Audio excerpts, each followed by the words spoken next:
An inquest is underway into a death 7 years ago in a northwestern Ontario First Nation. Good evening and thank you for joining us.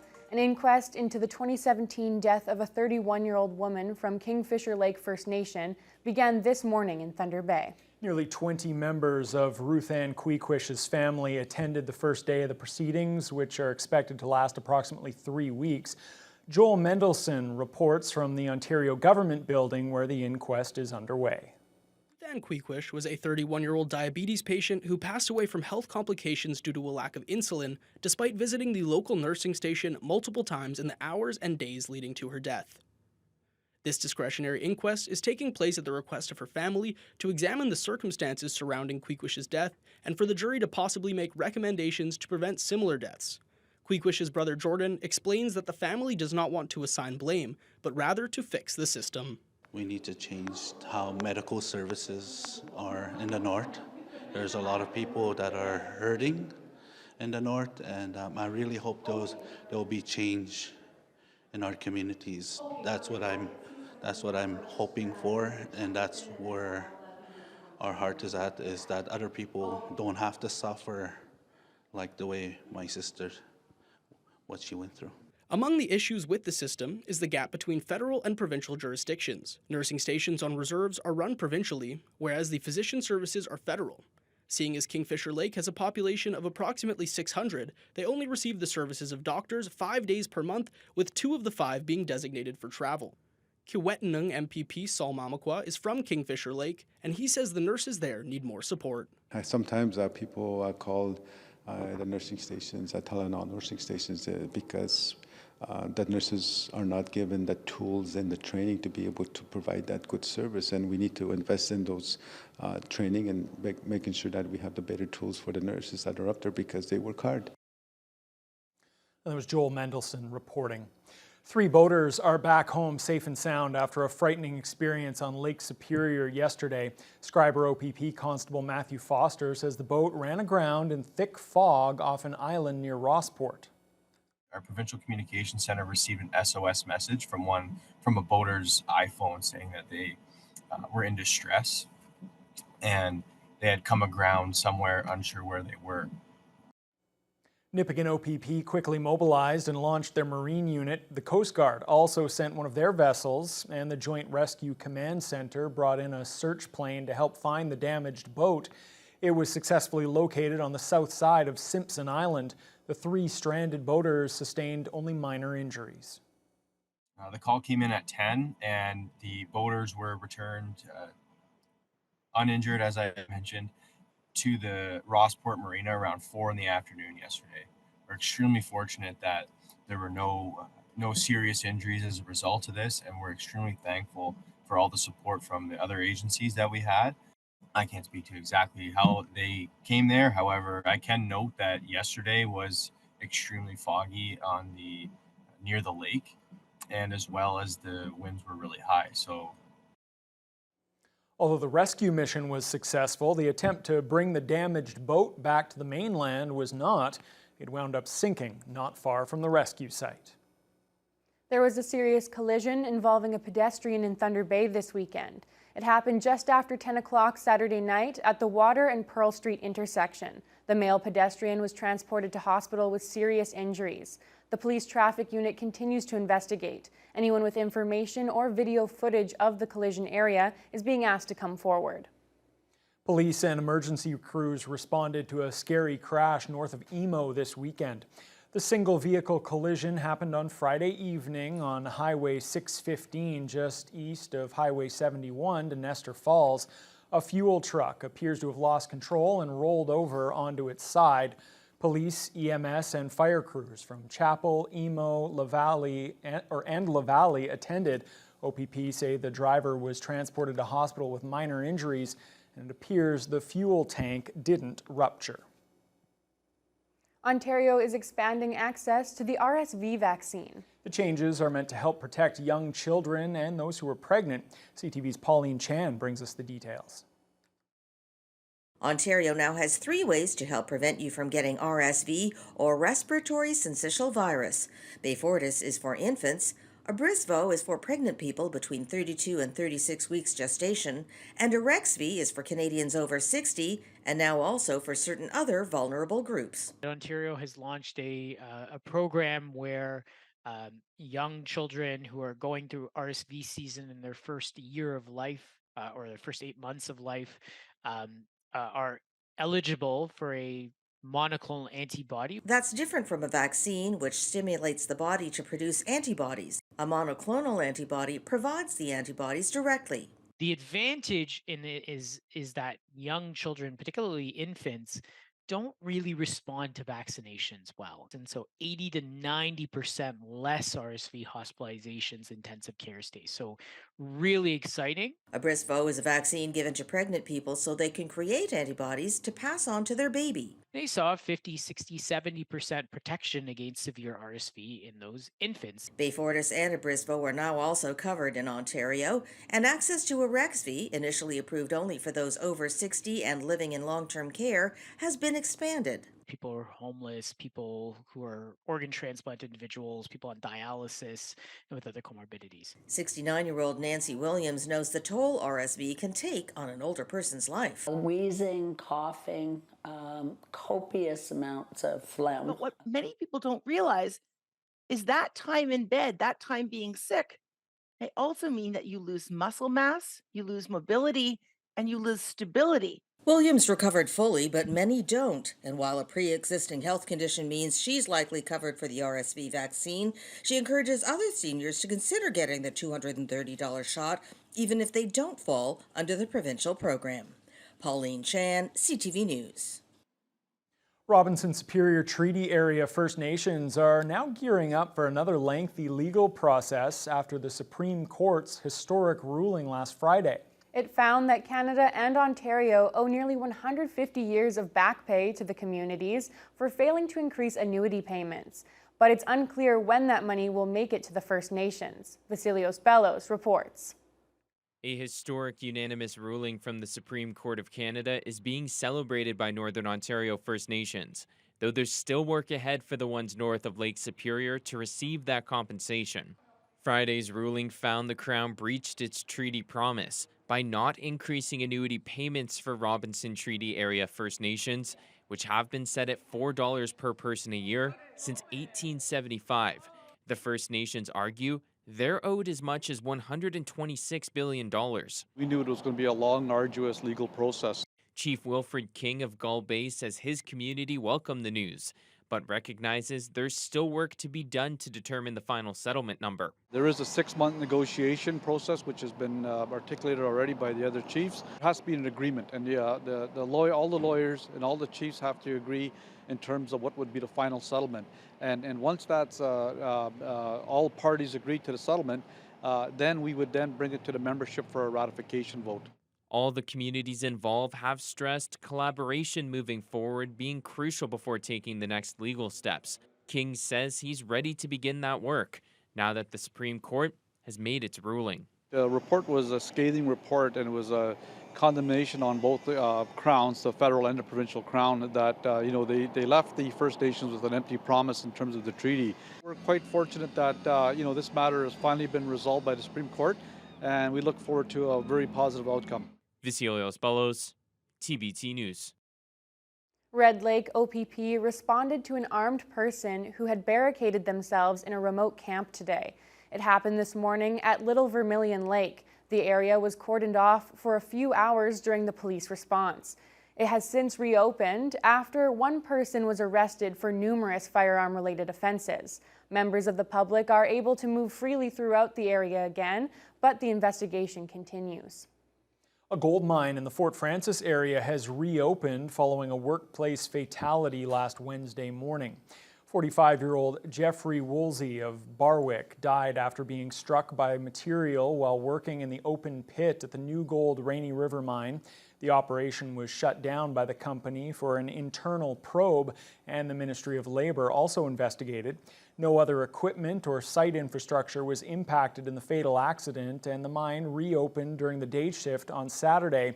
New Gold officials say the thoughts of management remain with the family, friends, and colleagues who have been impacted by this tragic incident, and they insist the health, safety, and well-being of their employees is their top priority. The Roots Community Food Center's garden markets have begun for the season. With locations at both ends of the city, the markets are a chance to pick up local produce and support a nonprofit that helps young people develop job skills. Lee Noonan has the story.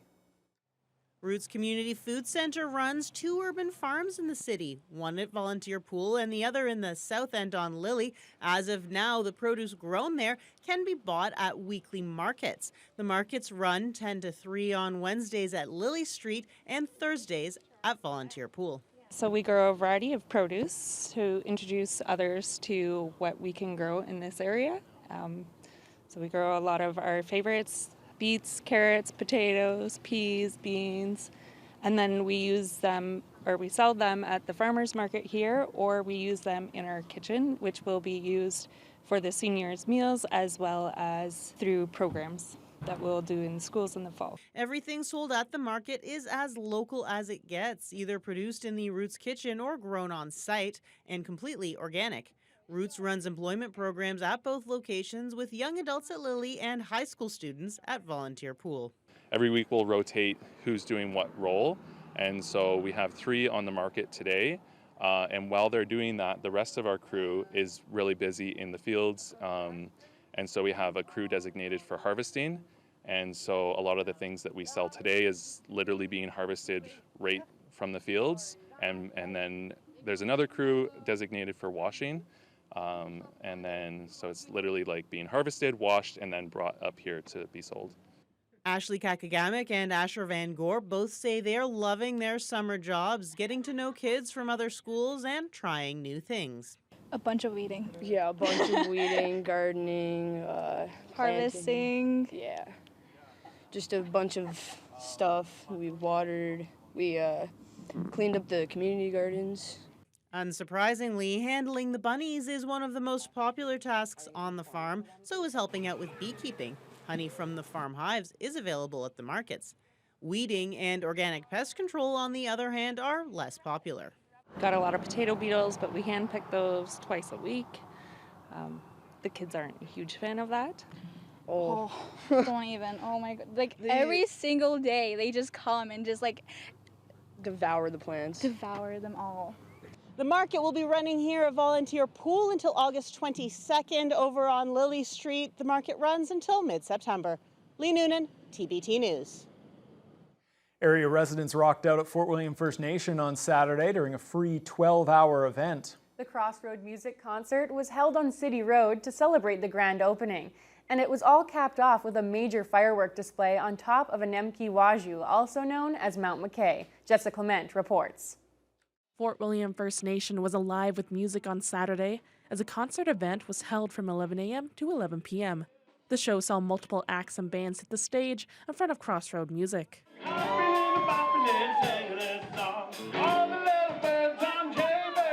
We had a band member, Robin Ranger, and he's into jazz, so we've had a bit of jazz here today. It was followed by Tin Pan Alley and Ginny Thompson. Steve Lalonde, Crossroad Music Managing Director, says the show is part of the store's summer series called Rocking the Res, which sees performers on stage every week. However, Saturday's show was extra special, as it was Crossroad Music's grand opening. It's been a little over 12 months, and we just thought we'd make it extra special. Yeah, just let people know that there's a music store on a Fort William First Nation. It's sad in a way because there isn't many music stores on First Nations across this country, but I thought it would be a good opportunity to start something.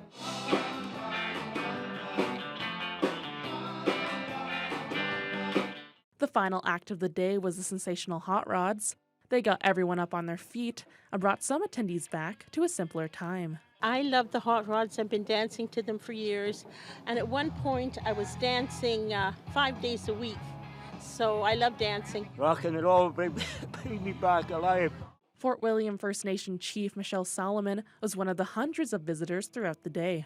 She says it was a great show and she's happy that Crossroad Music was able to draw out so many people in the community. There was a big flow of people all day, right from this morning till, I mean, people are starting to leave now because it's over, but it was great. The night ended with a fireworks display coordinated by Fort William First Nation Council members.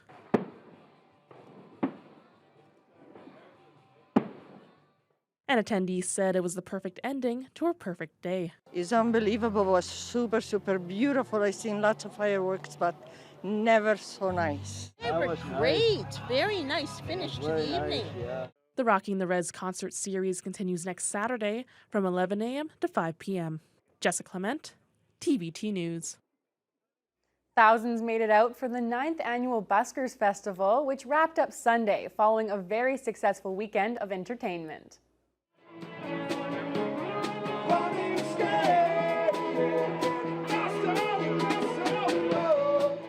Around 30 musicians and entertainers spent the past 2 days performing for crowds and showcasing their talents. While the festival highlights the local art and culture scene, this year's organizers also focused on getting out-of-town talent to give attendees the chance to see something new. Festival goers were able to support local organizations and vendors who had booths on site with a variety of different products. Festival co-organizer Uriel Lubak says plans for next year's Buskers Festival are already in the works. I've always wanted to have like a nighttime component to the festival, like to go into the evening, and definitely more out-of-town talent. And just from doing this over the years, like our festivals actually showed up on the radar with like international buskers and other out-of-town talent that kind of want to come here. And it's just amazing. I don't know, like who knows what'll happen next year. That was an awesome event. Yeah, a lot of stuff happening in the city over the weekend, and it happened under some searing heat. Fiona, that heat warning that we had over the weekend is no longer with us, but it was still pretty warm out there today too. The Humidex is still kicking our butts. It's very muggy, and the relative humidity stayed in between about 80 to 95% for much of the day. Now, we had an overnight low of 18, so very muggy last night. We topped out at 25, but it felt like 33, and that's with winds starting out this morning completely calm and only gusting up to 14 kilometers per hour this afternoon. So not a lot of movement, but you might have heard in the last 2 to 3 hours some rumbling in the sky. No real heavy rain. There was a brief shower at the airport, but I'm not sure it really reached anywhere else. But there was a lot of rumbling out there under those mostly cloudy skies. If we take a look at what's going on throughout the region, a little bit of some changes to the west. Red Lake had a break from the heat last night and dropped down to a low of 12. Now they are back up to 27 under mostly cloudy skies, but the Humidex is only feeling like about 30, so it's not as much of a factor.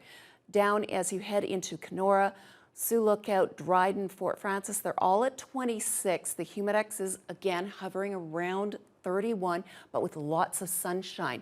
Now, Greenstone has had rain since noon. They're just now getting a bit of a break, but daytime highs are almost 10 degrees cooler than yesterday.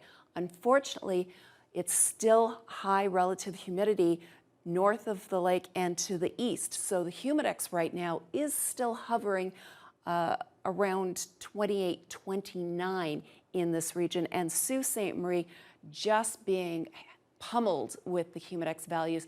It felt like 40 this afternoon around 3 o'clock in the afternoon.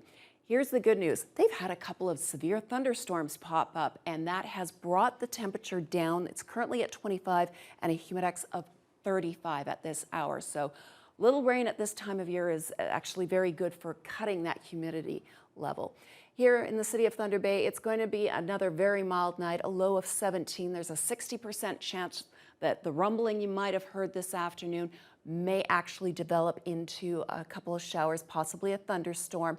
But sometime after midnight, it's going to change to partly cloudy skies. The winds will stay mild, and things are going to be fairly calm for tomorrow and for the next few days. It will not be as hot as it was on the weekend, which is good news, but it's still going to be a little above normal for this time of year. Okay, thanks a lot, Fiona.